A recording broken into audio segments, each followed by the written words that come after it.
철학 개론 중에서 동양의 인성론부터 살펴보겠습니다. 먼저 동양 철학이 등장하게 된 배경을 핵심만 볼까요? 핵심은 은나라고 거북의 뱃딱지에 새겨졌다라는 갑골 문자입니다.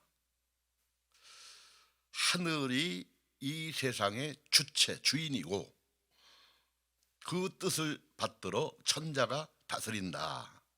이러한 내용입니다.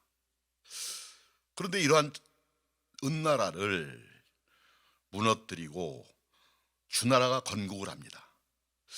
자, 주나라는 건국의 명분이 절실히 필요했겠죠. 자, 이래서 등장한 것이 덕이라는 개념입니다. 즉 하늘도 덕이 있는 자에게로 옮겨 다닌다라는 해석입니다. 자, 그런데 이런 주나라도 신분제도에 혼란이 오는 등 해서 천자가 결국은 죽임을 당하고 멸망합니다. 그리고 주인 없는 천하를 차지하기 위해서 군웅이 할거하는 춘추 전국시대, 전쟁과 혼란의 시대가 오게 되지요. 자, 그런데 중요한 것은 천자가 사라졌다라는 것은 하늘이 사라졌다라는 것이고 하늘의 명이 사라졌다라는 것입니다. 자, 이제 인간은 인간의 길을 인간 스스로 결정할 수 밖에 없는 시대입니다. 이거를 도라하고 철학이라고 하죠. 즉 이제 신앙의 시대에서 인간의 시대로의 변화를 의미한다고 볼 수 있습니다. 자, 이 시대에 인간의 길에 대해서 심각하게 고민하는 두 엘리트가 있었으니 공자고 노자입니다. 자, 우리는 공자가 제시했던 길을 유교라 부르고 노자가 제시했던 길을 도교라고 부릅니다. 그리고 이들을 최초의 철학자라고 부르고 이들에 의한 철학을 동양철학 이렇게 부릅니다. 인성이란 타고난 인간의 성품을 의미하지요. 본성. 중용에 나온 내용만 소개하겠습니다. 하늘이 명한 것을 본성이라 하고 본성을 따르는 것을 도라 하고 도를 닦는 것을 교육이라 한다. 이런 내용이 있습니다. 자, 구체적으로 인성론에 들어가겠습니다. 성선설을 주장하는 사람은 맹자죠. 자, 그렇다면 맹자는 무엇을 근거로 해서 성선설을 주장했을까요? 그 근거로 제시한 것이 바로 사단과 사덕입니다.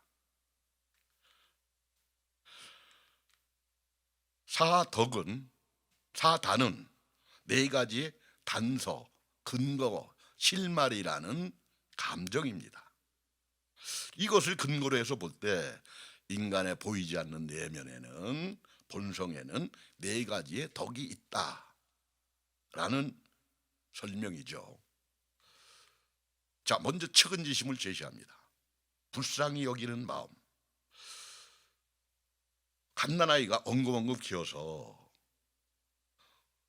웅덩이에 빠질 위기에 처한 것을 보면 사람은 누구를 막론하고 얼른 어린아이부터 구한다 라고 봅니다. 이것은 구하지 않았다고 욕을 피하기 위한 것도 아니고 칭찬을 받고자 하는 것도 아닌 누구에게나 있는 인간의 자연 발생적인 마음이라는 얘기입니다. 그리고 이것을 근거로 해서 보면 인간에 보이지 않는 내면 세계에는 인이라는 덕목이 내재해 있다 라는 것이죠. 수호지시입니다. 수, 부끄러워한다. 오, 미워한다. 증오한다라는 뜻이죠. 시험 때 칸닝을 하던 학생이 감독과 눈이 마주칩니다. 어떻게 될까요? 얼굴이 빨개지죠. 이 빨개지는 현상은 자연 발생적인 현상이고 이것은 부끄러움을 아는 현상이라는 것입니다. 조두순인가요? 얼마 전에 출소를 했죠. 그 교도소 앞에 많은 사람이 모여서 증오의 감정과 증오의 언행을 합니다.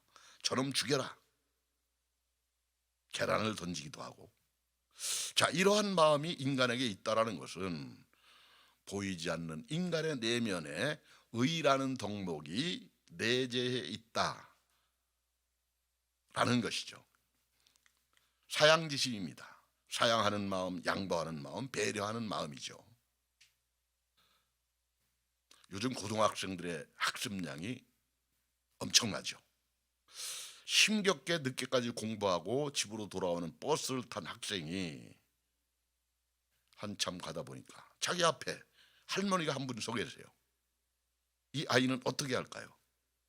예, 고개를 숙이고 자는 척하지요.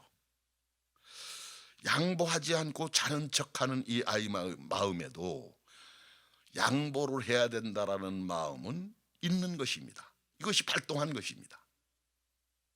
자, 인간에게 누구나 있는 이러한 사양지심을 근거로 단서로 해서 볼 때 보이지 않는 인간의 내면에는 예라는 덕목이 존재하고 있다라는 것을 설명하는 것이다. 자, 마지막으로 시비지심. 우리가 흔히 시시비비를 가려보자, 이것과 저것의 다른 점을 살펴보자, 흔히 지적 호기심이라고도 얘기하죠. 자, 이런 마음이 누구에게나 있다라는 것은 보이지 않는 인간의 내면에 지라는 덕목이 숨어 있다라는 것을 증명하는 것이고, 이러한 근거를 제시하면서 맹자는 성선설을 주장합니다. 제가 그림을 하나 넣어봤습니다. 흙 속에 묻혀서 보이지 않는 것이 씨와 같은 것이 사덕이고, 어떤 환경 조건이 조성이 되면 새싹을 틔우지요. 그래서 보고 느낄 수 있죠. 이거를 사단이다라고 얘기를 합니다. 그런데 이 새싹은 어떻게 해야 될까요? 물을 주고 잘 키워야 되겠죠. 자, 이 키우는 덕목으로 제시하는 것이 서라는 덕목입니다. 공자가 강조하는 서라는 덕목. 용서하다 할 때 서죠. 자, 이 서라는 덕목을 가지고 사단이라는 싹을 어디까지 키워야 되느냐? 인간의 보편적 행위 기준인 예의 경지에 이를 때까지 키워라. 그러면 이것이 곧 군자고 성인이고 이상적인 인간이 된다. 그리고 이런 사람이 많아지면 많아질수록 평천하의 길은 열린다라는 것이 유교적 맹자적 생각입니다. 자, 그렇다면 우리가 여기서 이러한 착한 인간이 왜 악이 나올까요? 그것은 교육이, 환경이 바르지 못해서 착한 본성이 가려져 있다라는 얘기입니다. 따라서 교육이라는 후천적 노력을 통하면 착한 본성이 다시 드러나고 확장될 수 있다라는 주장이 바로 맹자의 주장입니다. 유교의 첫걸음을 수신숙이라고 합니다. 제가 치국을 거쳐서 유교의 마지막 궁극적인 추구하는 목적은 평천하에 있습니다. 세상을 편안하게 만든다라는 의미죠. 자, 다음 순자를 보겠습니다. 성악설을 주장했다고 그러죠. 순자도 유학자고 공자의 제자입니다. 맹자보다 약 70여 년 정도 늦게 태어난 사람이죠. 공자가 죽은 다음에 맹자의 성선설을 따르는 사람들과 순자의 성악설을 따르는 사람들로 나뉘어져서 두 개의 바로 파가 형성됩니다. 자, 맹자가 물론 주류죠. 순자의 제자 중에 유명한 사람이 바로 법가사상을 대표하는 한비자입니다. 이 법가사상으로 진시황이 천하통일을 이루죠. 자, 그렇다면 순자는 어떠한 근거를 제시하면서 성악설을 주장했을까요? 우선 하늘을 보는 관점이 다릅니다. 자, 공자 맹자는 하늘과 자연과 모든 인간에게 통용되는 절대불변의 원칙은 같다. 천인합일 이렇게 얘기를 하죠. 반면에 순자는 아니다. 인간의 원리와 자연의 원리는 관계가 없다. 다르다. 천인분이 이렇게 얘기를 하죠. 우리가 흔히 그런 얘기 많이 하죠. 지성이면 감천이다. 자, 이거는 누구의 시각일까요? 그렇죠. 공자, 맹자의 시각입니다. 순자의 제자들이 묻습니다. 선생님, 기우제를 지내면 정말 비가 옵니까? 그래, 정말 비가 온다. 그런데 기우제를 지내지 않아도 비는 온다. 이게 순자의 답변입니다. 자, 이것은 무슨 의미일까요? 인간의 원리와 자연의 원리는 관계가 없다, 둘이다 라는 주장이죠. 그렇다면 왜 기우제를 지냅니까? 인간은 누구나 위로받고 싶어 한다. 비를 바라는 인간의 간절한 열망을 달래줄 필요가 있고, 그래서 생겨난 것이 기우제란 것이다. 이게 순자의 설명이고, 이게 순자가 보는 자연의 하늘의 관점입니다. 자, 순자는 인간에게는 식, 성욕의 바탕을 둔 이기심만이 선천적인 것이다 라고 설명을 하고, 이기심이 발동되기 때문에 인간은 서로 충돌하고 미워하고 다툰다. 때문에 악이 나온다. 이것이 순자의 생각입니다. 자, 그렇다면 악하게 태어났으니까 악하게 살자? 이건 아니죠. 왜? 순자도 유학자입니다. 따라서 유학이 추구하는 궁극적인 평천하를 이루는 것은 마찬가지입니다. 다만 보는 관점, 방법론의 차이가 있을 뿐이죠. 자, 순자가 강조하는 개념이 바로 화성기위라는 것입니다. 화, 변화시켜라. 성, 악한 본성을. 기위, 인위적인 노력을 기울여서 악한 본성을 착하게 변화시켜라.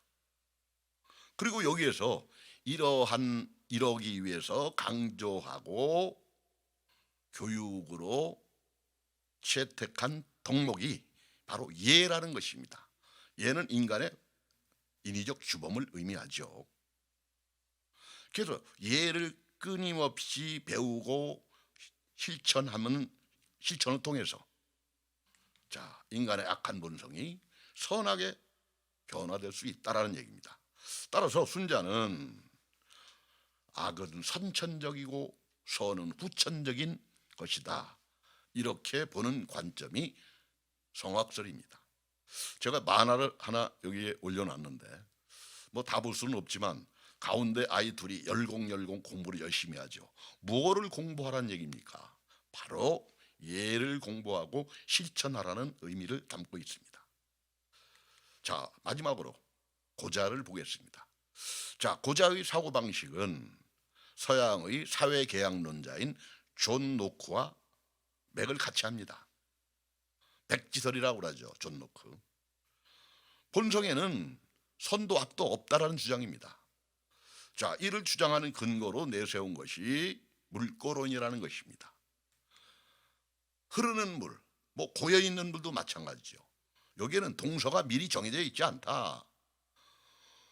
물을 동쪽으로 흐르게 하려면 동쪽으로 물꼬를 트고, 서쪽으로 흐르게 하려면 물꼬를 서쪽으로 트는 것처럼 인간의 본성에도 선악은 존재하지 않는다. 후천적으로 인간이 선을 선택하면 선행, 악을 선택하면 악인이 되는 것이다 라는 주장입니다. 자, 같은 내용이 나오죠. 그래서 인간은 후천적인 교육과 좋은 환경이 선악을 선택하고 되고 결정하는 중요한 요소가 된다라는 얘기입니다. 교육과 환경, 여기 그림을 보면 교육을 뜻하죠. 이 그림은 환경을 뜻합니다. 이와 관련된 유명한 고사성어가 있죠. 바로 남귤북지라는 것이죠. 자, 같은 나무를 남쪽에 심으면 귤이 열려요. 그런데 북쪽에 옮겨 심으면 쓰디쓴 탱자가 된다라는 것은 똑같은 것도 어느 환경에 자라느냐에 따라서 이렇게 달라진다라는 의미입니다. 이러한 설명이 고자의 성부선학설입니다. 자, 우리와 우리의 제자, 우리의 아들들이 올바른 인성을 가지고 미래를 살아간다면 그 삶이 행복한 미래가 되리라고 저는 봅니다. 감사합니다.